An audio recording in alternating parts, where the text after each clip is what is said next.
Allô? Oui, est-ce que vous m'entendez? Je vous entends.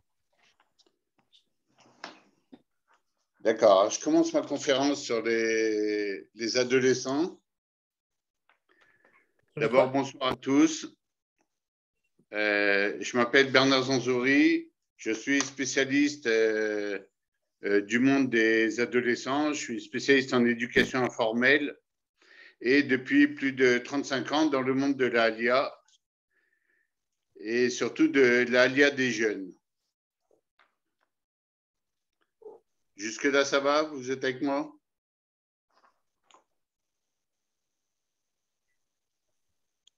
Allô? Oui. D'accord. Excusez-moi, je vous quitte parce que j'attends. À qui dois-je m'adresser? Alors, je ne sais pas. Pour arriver chez Yael David, je ne sais pas à qui vous devez vous adresser. Hein. Okay, merci. Merci bien. Au revoir. Merci, au revoir. Sacha. Toda rabba.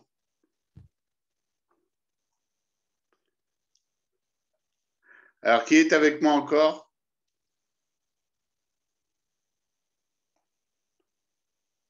Pas grand monde, apparemment.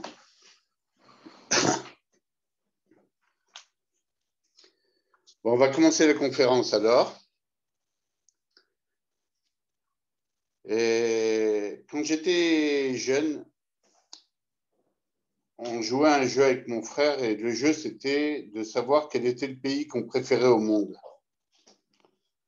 Et mon frère m'avait posé la question et j'avais répondu, le pays au monde que je préfère, c'est les États-Unis. Et quand je l'avais vu rire, il m'a posé la question, mais pourquoi les États-Unis? Et j'avais répondu que parce que c'était des bons amis d'Israël. Et en fait, ça l'avait fait rire, mais c'est une erreur assez courante, dans la mesure où nous, quand on prépare notre alia, très souvent, on va faire techniquement tout ce qu'il faut faire pour préparer sa alia correctement. Et très souvent, on va annoncer et dire qu'on prépare la alia parce qu'on veut faire notre alia pour nos enfants. C'est très important ce concept de faire pour nos enfants, comme si on était un peu une génération sacrifiée, mais on veut que nos enfants vivent bien, vivent dans le pays de leur père et cette chance du retour en Israël. Mais bizarrement et paradoxalement, on va arriver un peu au même raisonnement que celui que j'avais tenu à l'époque avec mon frère, c'est-à-dire de préférer les Américains parce qu'ils aiment bien Israël. Et des fois, on va préférer les histoires d'argent, les histoires de cadres, les histoires d'appartements, parce que les enfants comme ça, ils seront bien. Mais seulement, on a oublié souvent le principal intéressé, qui est l'enfant. Alors, dans notre tête, bien entendu, on ne l'a pas oublié, mais lui, c'est comme ça qu'il va sentir, parce qu'il va avoir l'impression que ses parents, le nez dans le guidon, s'occupent toute la journée de trucs très, très techniques. Le cadre, peut-être même des choses pour lui, les écoles futures. Mais en tout cas, il n'a pas l'impression du tout que, contrairement à cette phrase de « on va monter pour les enfants », qu'il va être le centre de cet alia, la chose la plus importante. Au contraire, souvent, il va avoir l'impression un peu inverse. Et c'est pourquoi aujourd'hui, je vais vous apprendre à essayer de garder le contrôle total sur votre alia et l'alia de vos enfants, et donc d'être un surfeur. Alors, quelle est ma définition du surfeur? C'est bien simple, quand vous allez à la mer, vous avez 3 positions. Quand vous êtes jeune et quand vous ne savez pas encore nager, etc. Et l'alia pourrait se comparer un peu à ça. Vous rentrez dans l'eau et puis vous improvisez. Très souvent, vous improvisez, vous risquez de boire la tasse. Une vague va vous renverser et puis ça va être une expérience pas terrible. La deuxième position, c'est quand vous avez compris que vous n'avez pas les moyens, vous n'êtes pas bien préparé et vous allez apprendre à nager, vous allez voir comment font les autres, vous allez vous apercevoir qu'ils plongent dans la vague, sous la vague avant qu'elle les frappe de plein fouet, qu'elle les retourne. Et là, d'un coup, vous avez une impression de maîtrise, de vous amuser finalement bien mieux. Mais c'est toujours vous contre la vague, sauf que vous la maîtrisez mieux. La troisième position, celle du surfeur, c'est je vais prendre cette force de la nature, cette chose magnifique qui est la vague, et c'est moi maintenant qui vais profiter de sa force, de sa puissance, pour passer un très bon moment, pour passer un moment unique, en surfant sur son dos. Eh bien, je pense qu'en l'IA, il faut faire à peu près la même chose, c'est-à-dire il faut apprendre à devenir un surfeur, il faut apprendre à devenir quelqu'un qui va voir les problèmes et les difficultés comme autant d'opportunités. Et c'est ce que je veux vous apprendre à faire. Et pour ça, il faut préparer sa LIA, et pas seulement techniquement, mais comprendre que la LIA se prépare aussi beaucoup de l'humain au technique. Alors, le premier point que j'ai noté, que je vais souligner ici, qui est très important, puisque j'ai dit que je vais donner aujourd'hui 10 conseils, et 10 conseils qui sont eux-mêmes composés de certains petits points. Donc, je vais vous les dire en extension. Le premier conseil, c'est de beaucoup parler avec votre ado, votre pré-ado, beaucoup le préparer à la LIA, beaucoup discuter. Pas seulement discuter, il faut l'impliquer dans le processus de départ, il faut réclamer son aide, il ne faut surtout pas qu'il reste extérieur aux discussions sur la LIA, aux discussions sur les préparatifs, même techniques. Il faut absolument qu'il soit impliqué. Plus il sera impliqué, plus il va pouvoir donner son avis, même peut-être même soulever des oppositions, plus on va avoir la chance qu'il soit avec nous dans la mer. Reprenez l'allégorie du surfeur. Imaginez un enfant que vous auriez perdu de vue alors que vous avancez vers les vagues. Très dangereux, on est d'accord. Donc, ce qui est important aussi, dans ce premier point de beaucoup parler avec votre adolescent, de ne pas le rassurer superficiellement. Il va faire quelque chose de très important, il va quitter ses copains, il va quitter sa communauté, il va quitter son école, il va perdre un peu tous ses repères. N'oublions pas que c'est un adolescent, n'oublions pas que c'est lui-même quelqu'un qui a quitté un peu l'enfance et qui trouve des points de repère nouveaux dans le monde des adultes. C'est déjà assez compliqué comme ça quand on ne change pas de pays. Alors ne le rassurez pas en disant tu vas voir, tout va aller bien. Non, parce que ça ne suffira pas. Il n'est pas dupe. N'oubliez pas qu'il s'est projeté en français, lui. Dans sa vie, il s'est imaginé peut-être avocat à la cour en train de plaider. Comment il va plaider en Israël en hébreu quand il ne connaît pas un mot d'hébreu? Donc, même son imagination, elle commence à devenir limitée. Et là, on a un petit problème que moi, je mets tout souvent dans une formule. Pour moi, l'ALIA, c'est pour monter. Et là, on a l'ALIA qui est peut-être faite pour commencer à descendre. Une certaine descente qui sera peut-être suivie d'une remontée, mais en tout cas, on risque de perdre son statut, on risque de perdre ses repères, ses copains. Et donc, quand on perd tout ça, on descend, on n'est pas en train de monter. Or, pour nous, l'ALIA, c'est pour monter. Et donc, on va essayer de voir comment on fait ça bien. Donc, le premier point, vous parlez beaucoup avec votre adolescent, vous l'impliquez, vous le rassurez, mais de façon intelligente, en argumentant. Et vous prenez conscience quand même qu'il traverse une période, même si vous êtes beaucoup inquiet, etc., lui, il y a beaucoup, beaucoup d'enjeux. Et donc, il va falloir vraiment être avec lui pendant ce chemin. Le deuxième point, donc, qui est très important et qui est consécutif au premier point qu'on a soulevé, c'est de préparer votre enfant à cette nouvelle donne. Il y a des nouvelles données, il y a une redistribution des cartes, et donc il faut se préparer. Alors, comment on se prépare à ça? D'abord en donnant des données réelles. On va arriver dans un nouveau pays, eh bien, il faut être le mieux renseigné possible. Pas de surprise, le moins de surprises possible. Il va y en avoir déjà comme ça énormément. On n'a pas besoin d'en rajouter. Donc, tout ce qu'on peut glaner comme information pour donner à votre enfant une information la plus précise possible, mais surtout, où est-ce qu'on va habiter, quel est le climat dans la ville où on arrive, où elle est située géographiquement, quelle est son histoire, comment sont les gens là-bas, est-ce que mettre votre fils peut-être en contact avec un petit Israélien qui a déjà fait sa alia depuis 2-3 ans. Mais le fait est que vous devez lui donner des données précises sur ce qu'il attend. N'oubliez pas qu'il ne sait rien, il ne sait pas comment on s'habille dans les écoles israéliennes, il ne sait rien, quoi. Il est parti à Netanya plusieurs fois et c'est tout. Et c'est très, très, très faible comme connaissance de la société israélienne. Et donc, vu que vous avez la chance souvent de préparer votre alia pendant des mois avant, des fois des années, ben faites ça bien. Donnez des données réelles. Le second conseil, c'est de prospecter aussi consciencieusement.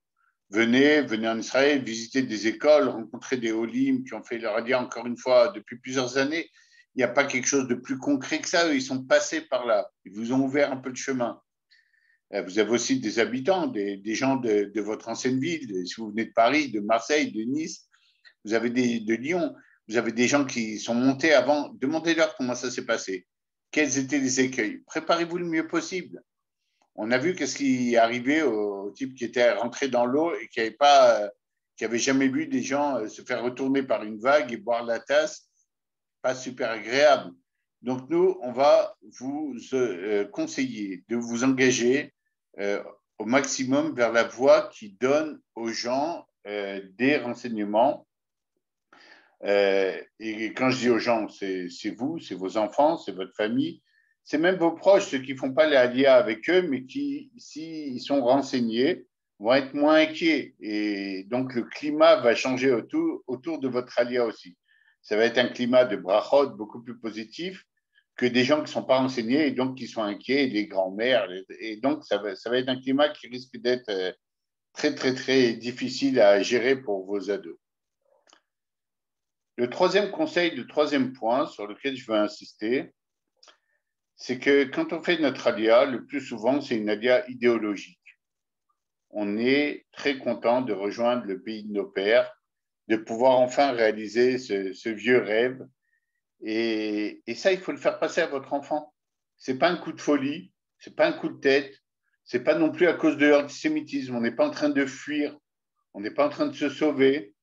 C'est un libre choix et un choix joyeux. Donc, si on accomplit un souhait bimillénaire de retourner chez nous, etc., alors on ne va pas arriver en disant ah, j'angoisse. Non, au contraire, on va renforcer idéologiquement notre enfant, on va lire des textes, on va lire des choses, on va cultiver un sentiment d'appartenance un peu à la société israélienne en apprenant concrètement comment la société israélienne se développe, comment elle vit, mais surtout pourquoi c'était tellement important pour nous d'y aller. Ne pas perdre ça de vue parce que finalement, c'était la motivation. Et si on se perd un peu dans les détails techniques, alors on risque de se retrouver dans une situation où tout simplement, eh bien, on passe à côté de l'objectif qu'on s'était fixé en fixant notre alia. Finalement, ça ne s'occupe que de cadres, d'écoles, d'appartements, de travail, etc.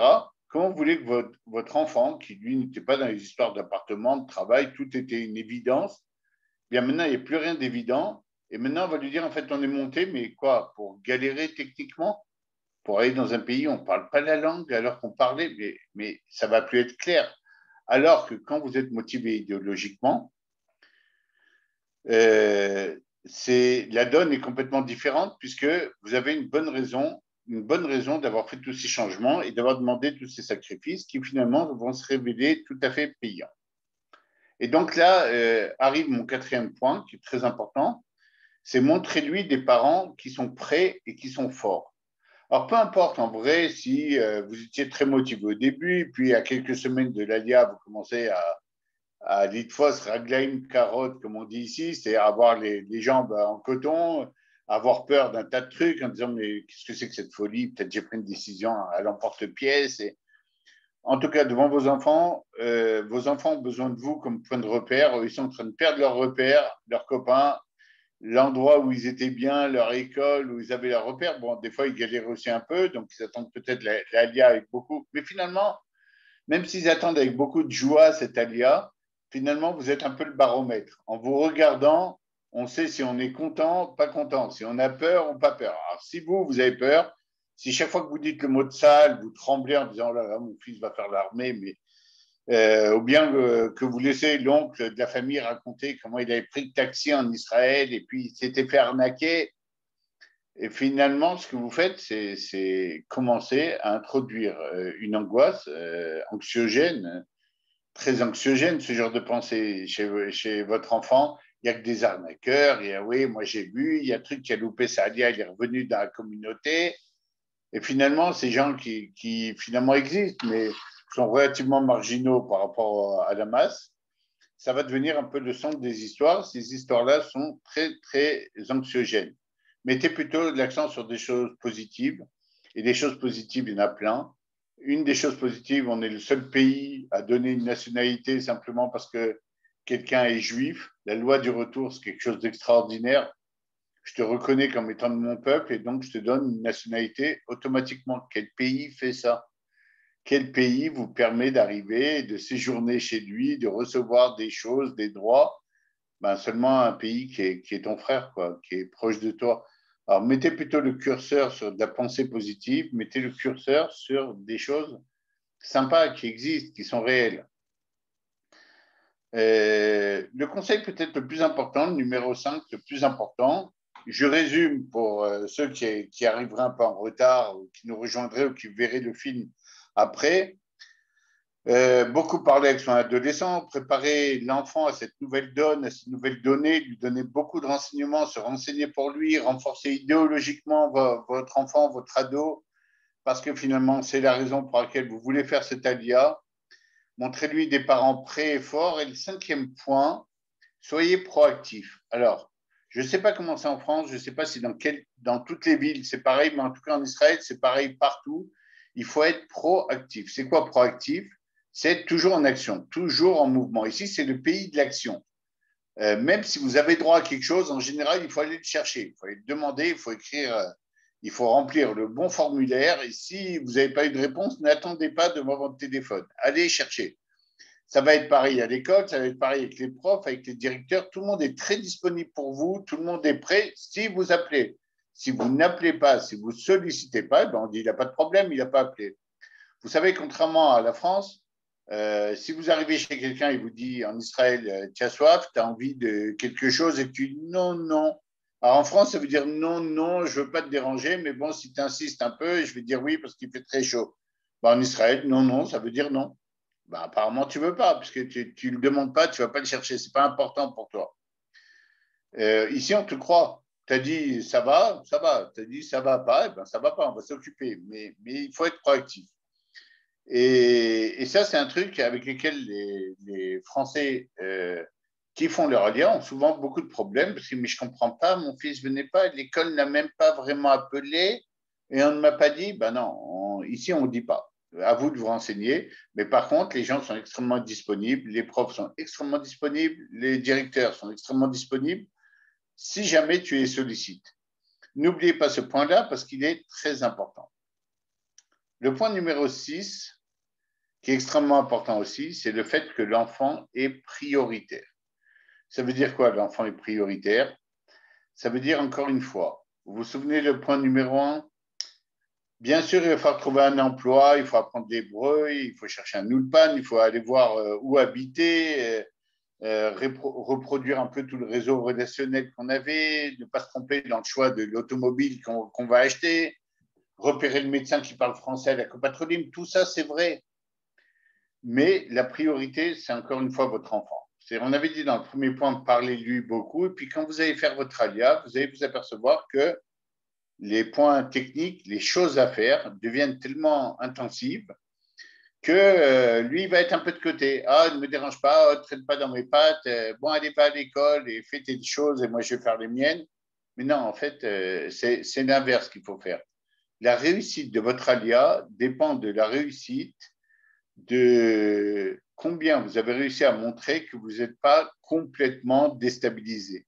On avait dit d'ailleurs des parents forts, des parents qui tiennent la route. Eh bien, maintenant, il va falloir montrer qui est l'enfant, puisque vous avez fait l'ALIA pour lui, il est prioritaire. Quand il a un problème, quand il a un truc à vous dire, on laisse tout tomber, on pose le cadre, on arrête de déballer, on arrête le travail qu'on nous a donné à l'Ulpan et on l'écoute. Parce que si lui, il va bien, vous allez voir que vous irez bien aussi, vous allez avoir l'esprit beaucoup plus libre. Si lui, il ne va pas bien, il va pouvoir se créer deux situations. Un, il va dire, je ne suis pas bien, je veux rentrer en France, je vais partir, pourquoi on est venu? Et là, ça va vous saper la vie à longueur de journée. Ou bien, il va faire ce que beaucoup choisissent, mais qui n'est pas moins problématique, ça va être de ne pas vous consulter, ne pas vous raconter les problèmes. Vous avez l'air tellement débordé, tellement le nez dans le guidon. Ben, il n'y a pas besoin de vous rajouter des choses. Donc, si quelqu'un m'embête à l'école, si je ne comprends pas en cours, si j'aurais besoin peut-être ici d'un petit cours particulier pour essayer de me remettre parce que je suis complètement à la masse, eh ben, je ne vais pas venir vous solliciter. Parce que si je ne suis pas prioritaire, alors je suis secondaire, et ben, je m'habitue à ce statut de secondaire. Si je ne suis pas le numéro 1 sur la liste, je ne vais pas vous embêter, je vais vous laisser faire les choses qui sont importantes. Mais finalement, je vais me poser la question, mais qu'est-ce qu'on est venu faire ici? Parce que, ou bien, eh ben, je suis seul au monde, eh ben, je me débrouille. Bon, c'est pas grave, je vais m'arranger. Mais un enfant qui se débrouille, ça veut dire qu'il va y trouver d'autres repères, d'autres piliers. Quand il tombe sur des gens bien, c'est super, mais s'il tombe sur des petits voyous du coin qui sont finalement les gens qui lui parlent ou qui l'intègrent, eh ben, vous allez avoir un problème. Donc, vous avez besoin d'être très présent, très à l'écoute et de décider une fois pour toutes que votre enfant, il est prioritaire sur tout. Ce n'est pas évident parce qu'on a tendance à faire passer plein de choses. Il n'y a pas de choix, il faut le faire et il faut finir avec ça. Mais finalement, quand on fait ça toute la journée, quand on est débordé par le quotidien tout le temps, on s'aperçoit qu'on ne s'est pas occupé de notre enfant comme il faudrait, sûrement pas comme on le faisait en France. Et puis finalement, qu'on s'est laissé un peu manger et qu'on n'a pas vraiment appris l'hébreu et qu'on n'a pas parce qu'il y avait trop de choses. Ouais, alors il faut classer ses priorités un peu différemment et classer de l'humain aux techniques, toujours. Et en Alia, c'est le meilleur conseil que je peux vous donner. Toujours, toujours de l'humain aux techniques. D'abord, je m'occupe des problèmes humains, de ceux qui ne sont pas bien, de ceux qui ont un petit problème, de ceux qui ont une question. Et ensuite, seulement, je m'occupe du technique. Si on fait à l'envers, c'est un mauvais conseil. Le 8e conseil que je vais vous donner, qui est primordial aussi, c'est garder la barre bien en main. Alors, ça veut dire quoi, garder la barre bien en main? Ça veut dire qu'on va avoir tendance, dans la mesure où on ne parle pas vraiment la langue, dans la mesure où on n'a pas vraiment le temps, dans la mesure où on est le nez dans le guidon, comme on a dit tout à l'heure, et qu'on a mille choses à faire, à pas toujours rester les chefs, le chef du bateau. Or, il faut que ce soit vous qui dirigez l'embarcation. Dans les premiers temps, votre enfant, même s'il va s'intéresser un peu à l'entourage, on a dit tout à l'heure qu'il vous regarde tout le temps, mais il vous regarde comme un grand timonier, le grand capitaine du bateau, celui qui tient la barre bien fort. Et si vous ne l'êtes pas, eh bien, il va avoir les opportunités. Ben, si vous ne dirigez pas le bateau, soit il va essayer de le diriger lui-même, soit il va se sauver du bateau pour aller voir qu'est-ce qui se passe ailleurs. Et finalement, quand vous allez vous réveiller, plein de fois, eh ben, il va être un peu trop tard parce que votre enfant, il sera sur le kikar en train de se faire de nouveaux copains. Alors, tout ça, c'est très bien, il faut faire attention. Ce que je dis, c'est pas il y a plein de dangers en Israël, mais vous le savez, en éducation, quand on perd un peu de visibilité sur nos enfants, eh bien, finalement, c'est là qu'il y a des risques, des problématiques. Vous devez être l'inverse. Vous devez être des parents qui tenaient bien la route. Ça veut dire quoi? Ça veut dire des parents qui, si vous voulez que votre enfant se fasse de nouveaux copains, etc., alors il faut tout maîtriser. Où habite le nouveau copain? Qui sont ses parents? Être proactif, on l'avait dit, leur passer un coup de fil. Ah, mon fils va venir chez vous, je suis heureux. Je ne parle pas super bien hébreu, je ne parle pas du tout. On va essayer de se débrouiller en anglais, mais je suis heureux de vous connaître. Mais c'est moi qui tiens la barre parce que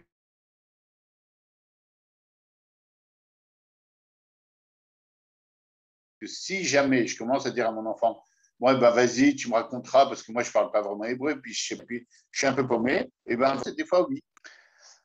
Donc, ça, c'est un conseil très important. Un conseil aussi que vous devez noter, c'est d'éliminer ou de limiter au maximum les obstacles. Moi, je vous conseille, par exemple, de rentrer dans l'apprentissage de l'ivrite, mais alors avec toute la force possible.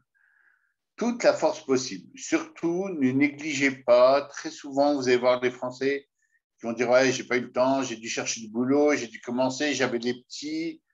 Alors moi, personnellement, si vous voulez, vous pouvez pas aller à l'Ulpan, inscrivez-vous à un Ulpan sur Internet, un Ulpan du soir, un cours de conversation. Tout est bon, mais pendant des mois et des mois et des mois. Parce que si vous ne parlez pas l'hébreu, au moins un minimum, vous allez avoir une impression d'être tout le temps déconnecté. Quand vous êtes déconnecté, il se passe deux phénomènes. Soit votre enfant est déconnecté aussi, soit lui, au contraire, il commence à bien se débrouiller. Eh bien, c'est lui qui va vous lâcher un peu.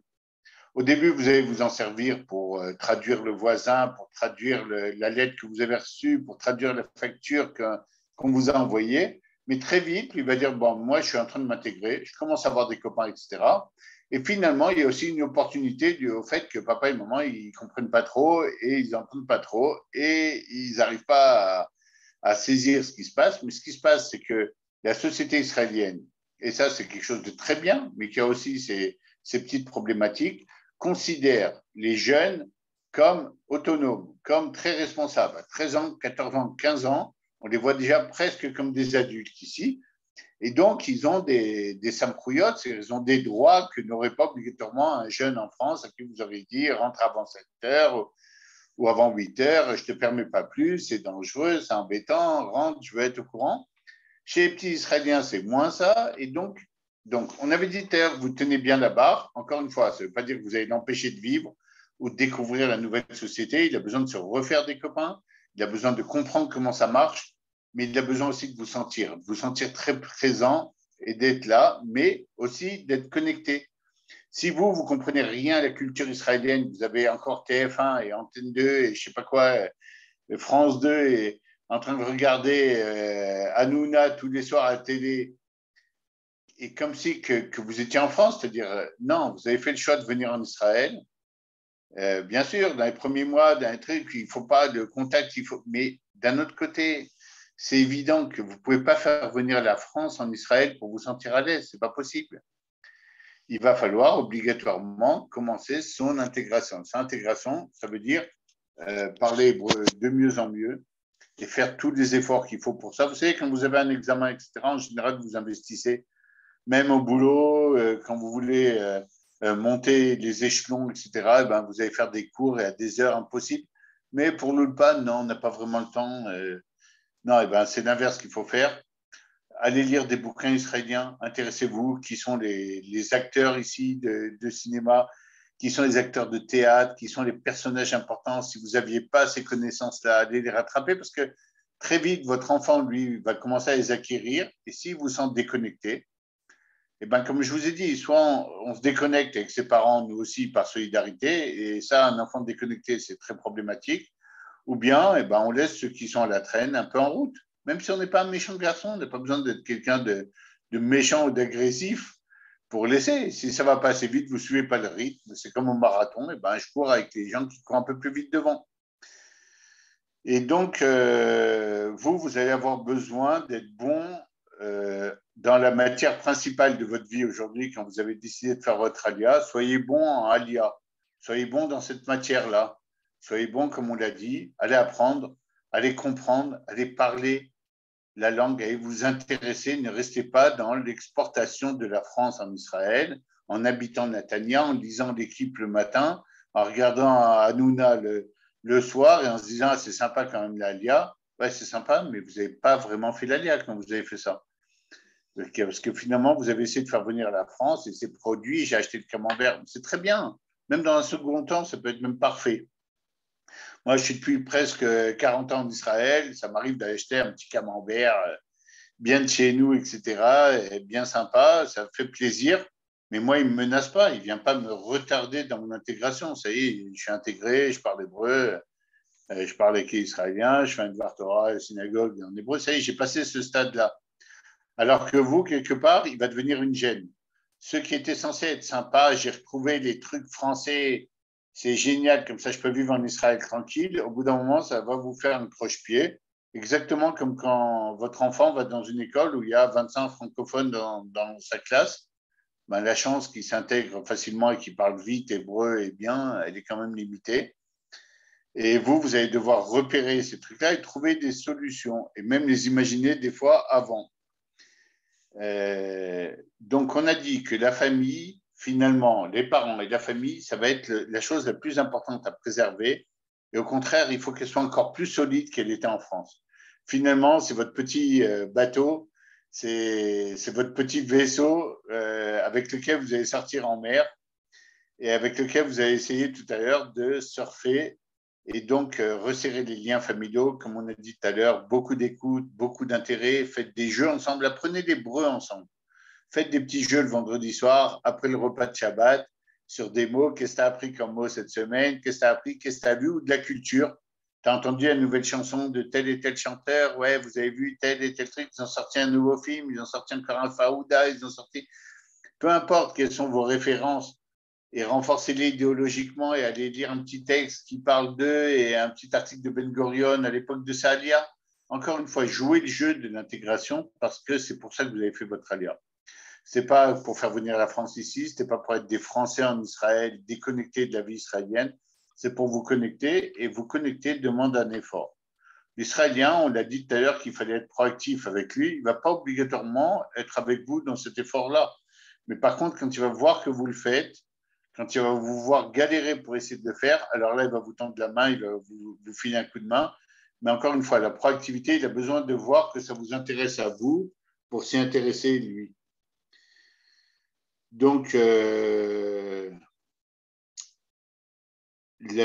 dernier conseil que j'ai envie de vous donner, qui est pour moi aussi extrêmement important, j'ai dit ça pour pratiquement tous les conseils, mais j'ai un peu compilé les choses que je vois comme extrêmement importantes. Si vous avez suivi d'ailleurs un peu le raisonnement, vous allez vous rendre compte que mon raisonnement, c'est comment vous faire passer d'un état de passivité où vous subissez, comme le fameux type qui était rentré à la mer du début de mon raisonnement, et puis qui d'un coup, les vagues arrivent sur lui, et il subit. Il ne sait pas nager, il ne sait pas faire du surf, il ne sait pas flotter, il sait que découvrir des choses qui lui sont inconnues. C'est un état duquel vous devez sortir, et assez vite, pour vous retrouver dans l'état intermédiaire où vous arrêtez de subir, mais vous initiez pas encore, et pour finalement finir dans un état où c'est vous qui initiez. À partir du moment où c'est vous qui allez prendre les rênes de votre alia, les rênes de votre vie, eh ben, elle est déjà réussie. À partir du moment où c'est vous qui initiez et qui corrigez le tir quand ça ne va pas, eh bien, c'est sous votre maîtrise. Par contre, si vous subissez votre alia tout le temps, oh là là, j'ai vu, c'est pas comme en France, l'école, ils n'ont pas donné des devoirs, c'est nul. Non, c'est pas nul, c'est différent. Et finalement, les gens ne vont pas changer pour s'adapter à ce à quoi vous étiez habitués. C'est vous qui avez fait votre alia, ce n'est pas eux qui sont venus étudier en France. Donc, ils ne vont pas s'adapter pour être exactement comme au Tsaratora Créteil ou au lycée Yavne de Marseille. Ils vont être différents, avec des plus, avec des moins, avec des choses que vous allez percevoir comme étant des moins, mais avec le temps que vous allez trouver être des plus, ou des choses que vous allez percevoir comme étant des plus évidents, et qui, avec le temps, vous allez vous dire, je me demande, ce n'est pas des moins. Mais ça ne change rien. Zemacheyesh, comme on dit ici, c'est ce qu'il y a, c'est le système qui existe, il faut vous y adapter. Et donc, on avait dit au tout début d'impliquer vos enfants dans l'ALIA, mais il va aussi falloir les impliquer, ça va être mon 10e conseil, dans la société israélienne. L'impliquer dans la société nouvelle qui va intégrer. Et comment on s'implique? Encore une fois, on peut être impliqué parce que passif, on reçoit les coups et les vagues dans la figure, on attend, assis sur le sable que maman ou papa viennent nous chercher.